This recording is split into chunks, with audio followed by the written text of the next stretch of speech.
Hola, ¿cómo están? Bueno, vamos a continuar trabajando con los números enteros. Hasta aquí hemos visto las 4 primeras operaciones: sumas, restas, multiplicaciones y divisiones, y hoy vamos a comenzar a trabajar con la potenciación de números enteros. Entonces, recordando un poco de qué se trata la potenciación, nosotros sabemos que la potenciación es una multiplicación reiterada de un mismo factor. Por ejemplo, ¿sí? Yo puedo escribir 2 por 2 por 2 y eso se expresa como potencia en 2 elevado al cubo. El exponente, que es este, ¿sí? El número ese chiquito que aparece arriba es el exponente. Es el que me está indicando cuántas veces voy a multiplicar al número de abajo, que es la base. Entonces, esta base 2, como se repite 3 veces, va a estar multiplicada 3 veces. Bien, eso es como para recordar lo que era una potencia. Ahora, se nos van a presentar dos casos, porque nosotros al estar trabajando con números enteros, nos encontramos con que tenemos números que son positivos y números que son negativos. Entonces, vamos a ver qué sucede o cómo resolvemos dependiendo la base que tengamos. Entonces, como les decía, existen dos posibilidades: que la base sea positiva, ¿epa?, o que la base sea negativa. Bien, cuando la base es positiva, los ejercicios se resuelven como lo venían haciendo el año pasado y es más desde la primaria, ¿sí? No hay ningún problema, porque si la base es positiva, como por ejemplo en ese caso, yo digo que 2 al cubo es 8, digo que 3 al cuadrado es 9, y así podría seguir con cualquier potencia.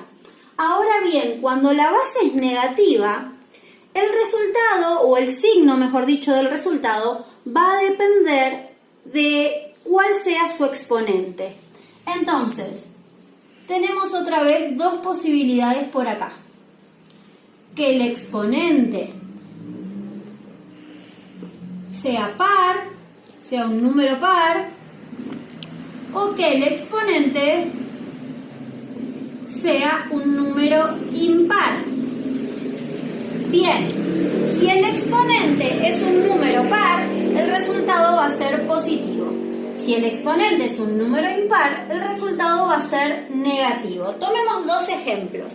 Por ejemplo, yo tengo una base negativa y exponente par. Vamos a un número fácil: base negativa menos 3 elevado al cuadrado, ¿sí? Exponente de número par. Recordemos que los números pares son 2, 4, 6, 8, 10, bueno, y así sucesivamente. Bien, entonces, si yo tengo que resolver menos 3 al cuadrado, esto es lo mismo que hacer menos 3 por menos 3. Por lo tanto, el resultado va a ser 9 positivo. ¿Por qué? Porque 3 por 3 es 9, como vimos antes en las multiplicaciones, y menos, por la regla de los signos, es más. O sea que si tengo una base negativa y un exponente par, el resultado va a ser positivo. Por el contrario, si tengo una base negativa y el exponente es impar, por ejemplo, vamos a escribir el 3, ¿sí? Esto es lo mismo que hacer menos 2 por menos 2 por menos 2. ¿Se alcanza a ver ahí? ¿Sí? Corro la cortina. Bien, entonces, multiplico 2 por 2, 4 por 2, 8. Y tengo signos que multiplicar. Menos por menos es más por menos es menos. Me va a dar menos 8. Así con cualquier exponente. Entonces, tengo base negativa, exponente par, resultado positivo. Base negativa, exponente impar, resultado negativo. No importa qué número tenga aquí. Mientras ese número sea impar, el resultado va a ser negativo. Mientras ese número sea par, el resultado va a ser siempre positivo. Y en el caso de la base positiva, seguimos resolviendo como lo veníamos haciendo hasta ahora. Y algo importante que tenemos que tener en cuenta, entonces, cuando tenemos base negativa de exponente par, ¿sí? Dijimos que el resultado va a ser positivo, ¿sí? El resultado lo escribo acá. Resultado positivo. Pero esto tiene una excepción, ¿sí? Que me lo voy a escribir un poquito más acá, si no nos vamos tan abajo en la pizarra. este resultado positivo va a depender si esa base negativa está escrita entre paréntesis o no. Por ejemplo, si yo escribo menos 6 al cuadrado y escribo menos 6 al cuadrado, así el menos 6 entre paréntesis. Bien, estas dos cuentas o estos dos cálculos no nos van a dar el mismo resultado. Si está escrito entre paréntesis, sí me va a dar más 36, porque es menos 6 por menos 6, ¿sí? Menos por menos más, 6 por 6, 36. Ahora, si lo tengo escrito sin paréntesis, esto es hacer menos 6 por 6, que me va a dar como resultado menos 36, perdón. Por lo tanto, que la base negativa y exponente par de resultado positivo va a depender de que la base esté escrita entre paréntesis. Si la base no está escrita entre paréntesis, como en este caso, ¿sí? Como en este caso de acá, que no está escrita entre paréntesis, el resultado va a seguir siendo negativo. Bien, así como en los números enteros teníamos propiedades para resolver las potencias, esas mismas propiedades se van a aplicar ahora, así como lo teníamos en los números naturales, perdón, lo vamos a poder aplicar ahora en los números enteros. Vamos a recordar cuáles son esas propiedades. Bueno, la primera lo voy a escribir en símbolos y después se los voy a escribir con un ejemplo. La primera me dice que cuando yo estoy multiplicando potencias de igual base, ¿sí? Por ejemplo, a la n por a la m, sus exponentes se suman, ¿sí? Esto es lo mismo que decir a la n más m. Lo voy a escribir con otro color, así resalta. ¿Sí? Esa es la propiedad, que si la escribimos con un ejemplo, yo puedo decir que 3 a la 5 por 3 al cubo es lo mismo que hacer 3 a la 5 más 3, o sea, 3 a la 8. ¿Sí? Mantengo la base y lo único que hago es sumar los exponentes. Por el contrario, cuando las mismas bases se están dividiendo, a la n dividido a la m, lo que decimos es que sus exponentes se restan. ¿Sí? Que también, si lo resolviésemos aquí con un ejemplo, yo digo que 7 a la octava dividido 7 a la quinta es lo mismo que hacer 7 como base, que la mantengo, resto exponentes y esto me queda 7 al cubo. ¿Sí? Entonces, mantengo la base y resto exponentes. Bien, entonces esta es la primera propiedad, esta es la segunda. Vamos a pasar a la tercera propiedad, que me habla de cuando tengo potencia de otra potencia. ¿Sí?